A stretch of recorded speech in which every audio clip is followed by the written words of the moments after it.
YouTube channel. कैसे हैं आप सभी? आई होप आप सभी अच्छे होंगे। तो फ्रेंड्स, आज हम बात करेंगे अंशु शुभम ऑफिशियल के टॉपिक पर।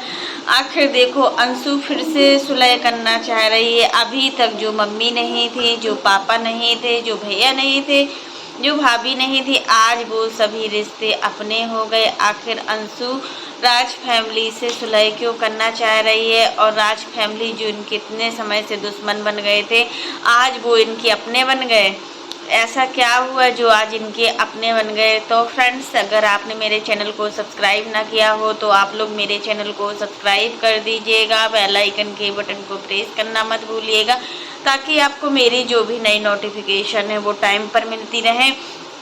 तो जैसा कि हमने अंशु का वीडियो देखा, अंशु तो सच में यार दो मोह की निकली।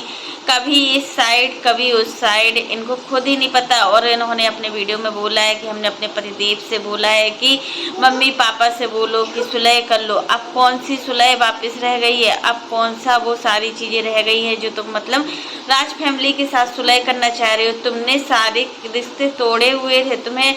तुमने खुद बोला था कि मेरा कोई भी मम्मी नहीं है, पापा नहीं है, भाई नहीं है, बहन नहीं है, कोई भी रिश्ता नहीं है शिवान से, राज फैमिली से। आज तुम क्यों बोल रहे हो कि सुलह कर लो?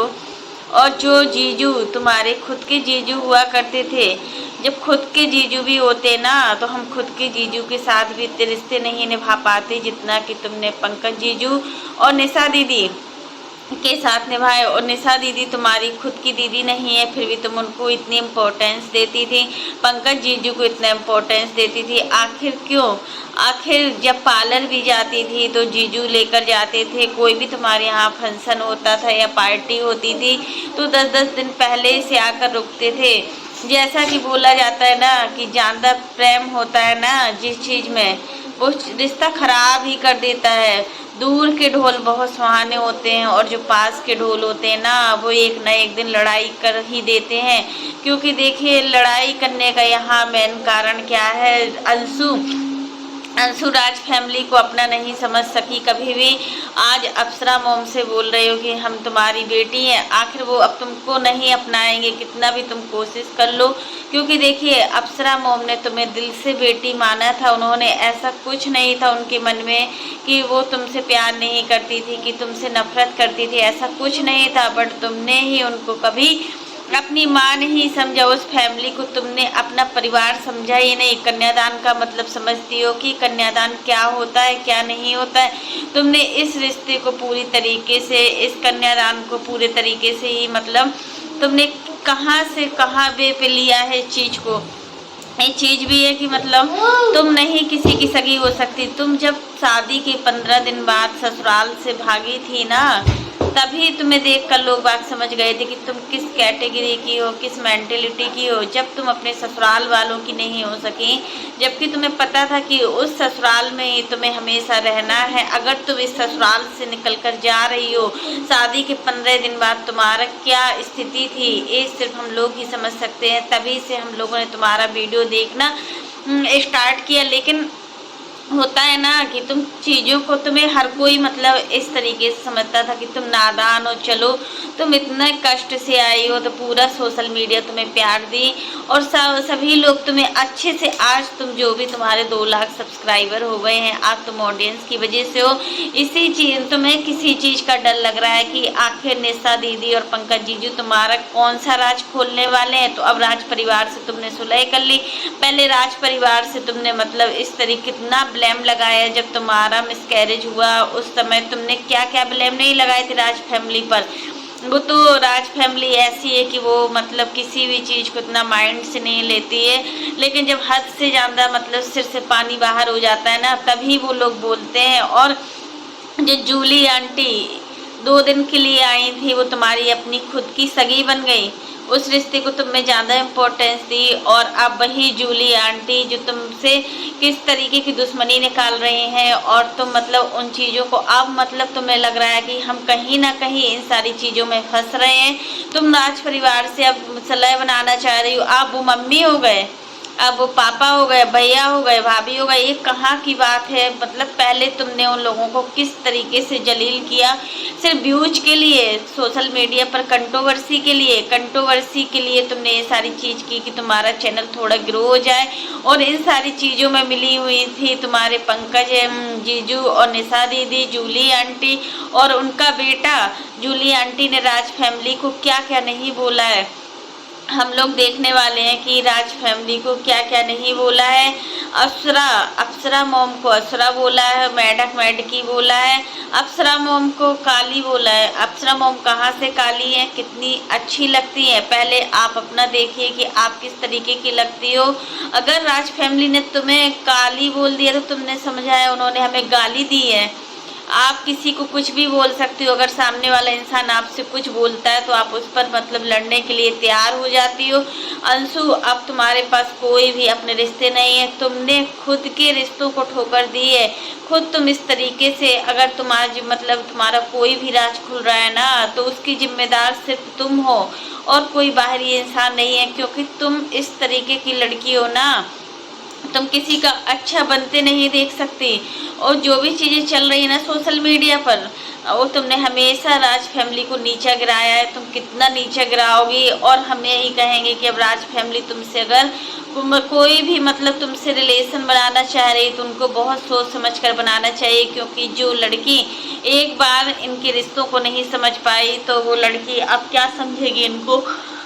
तो फ्रेंड्स, राज फैमिली का दिल बहुत ही बड़ा है। राज फैमिली हर किसी को अपना मान लेती है, हर किसी को अपना मानने की वो गलती कर देती है। और जो सबक अप्सरा मोम को मिला है ना, तो अब वो बहुत कुछ सीख गई हैं सारी चीज़ों को, कि हाँ हमको लाइफ का सबसे बड़ा सबक मिला है। अगर उनकी खुद की बेटी होती तो वो क्या ऐसा करती, वो कभी नहीं करती। अगर तुम्हारे खुद के माँ बाप होते तो तुम उनके साथ भी ऐसा करती, कभी नहीं करती। तुम्हारे लिए जूली आंटी के साथ शुभम ने किस प्रकार की बातें की ट्रेन में उस दिन का, जो हम देख रहे थे ना शॉर्ट्स वीडियो, उसमें टर वाला, मेढक मेढकी वाला, किस तरीके से मनीषा क्या मेढकी लगती है, सचिन क्या मेढक लगता है।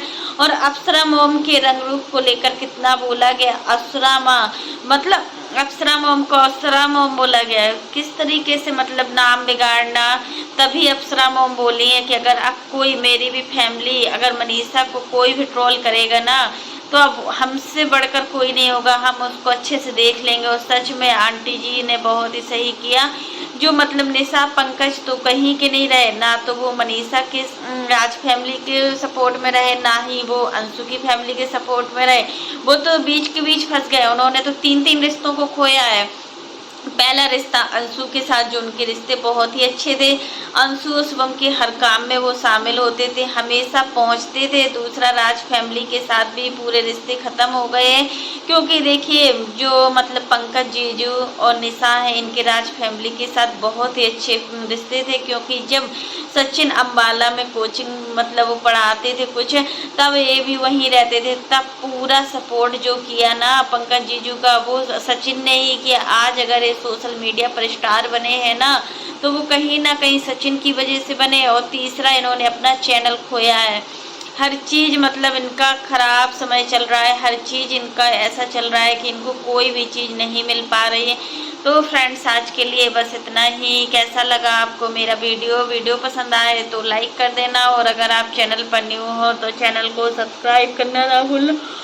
फिर मिलते हैं नेक्स्ट वीडियो में। और फ्रेंड्स, आप लोग कमेंट बॉक्स में ज़रूर बताइएगा कि अंशु तो भैया दो उसकी निकली, कि कभी इस साइड बोलती है, कभी उस साइड बोलती है, कभी उस रिश्ते को इम्पोर्टेंस देती है। ऐसे में तुम ना तो घर की हो ना घाट की हो, क्योंकि तुम्हें रिश्ते निभाना आती नहीं, तुम्हें रिश्तों की पहचान ही नहीं है कि आखिर रिश्ते क्या होते हैं। और पंकज जीजू और निशा दीदी तो कहीं की भी नहीं, इस साइड की भी नहीं है, उस साइड की भी नहीं है।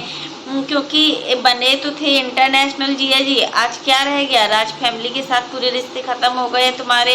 अगर तुम लोग इसलिए डर गए और यहाँ पर अंशु इसलिए डर गई क्योंकि अंशु का बहुत बड़ा राज खुलने वाला था, उस वजह से अंशु ने सोचा अगर हम राज फैमिली के साथ सुलह नहीं करेंगे ना तो हमारा पूरा सोशल मीडिया पर थू हो जाएगी। जो ऑडियंस हमें भरपूर सहयोग देती है, सपोर्ट करती है, हमारा साथ देती है, वो ऑडियंस हमसे दूर चली जाएगी। फिर हम लाखों रुपए कैसे कमाएंगे? यही कंट्रोवर्सी कर करके तो लाखों रुपए कमा रहे थे ये लोग, अब ये कैसे कमाएंगे? तो इससे अंशु ने सोचा कि अब हमारी मम्मी है, पापा है, वो रिश्ते अभी 6 महीने पहले कहाँ चले गए थे? जिन रिश्तों की तुम बात कर रही हो ना, वो रिश्ते कब के ख़त्म हो चुके हैं। उन रिश्तों का कोई अस्तित्व नहीं है, और जिन रिश्तों का कोई अस्तित्व नहीं होता है ना, तो फिर वो रिश्ते बिल्कुल भी नहीं चलते हैं, बिल्कुल भी। आप शुभम का भी असली रूप आंटी जी ने देख लिया। जब आंटी जी ने इनके पैर मतलब धोए हुए थे, शादी में पैर पखाए वाला होता है जो, तो मतलब इन्होंने इनको अपना दामाद माना था। बट अंशु के साथ साथ शुभम ऐसे निकलेंगे, आंटी ने ऐसा कभी नहीं सोचा था कि शुभम बाबू ऐसे निकलेंगे।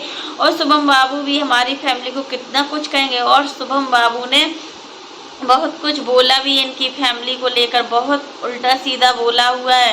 राज फैमिली इतनी सही है कि मतलब बिल्कुल कुछ बोलती नहीं है, जो भी इनके घर में जाता है तो इनको पूरा सम्मान देती है। अंशु को बहुत सम्मान दिया आंटी ने, बहुत सम्मान, लेकिन अंशु ही इस चीज़ को नहीं समझ पाई। अंशु को खुद ही नहीं लगा कि मतलब हमें रिश्तों की कैसे परवाह करना चाहिए, रिश्ते क्या होते हैं क्या नहीं होते हैं, ये अंशु तुम नहीं समझ सकती। तो फ्रेंड्स, आज के लिए बस इतना ही। कैसा लगा आपको मेरा वीडियो पसंद आए तो लाइक कर देना, और अगर आप चैनल पर न्यू हो तो चैनल को सब्सक्राइब करना ना भूलना। फिर मिलते हैं नेक्स्ट वीडियो में, तब तक के लिए bye, take care all of you.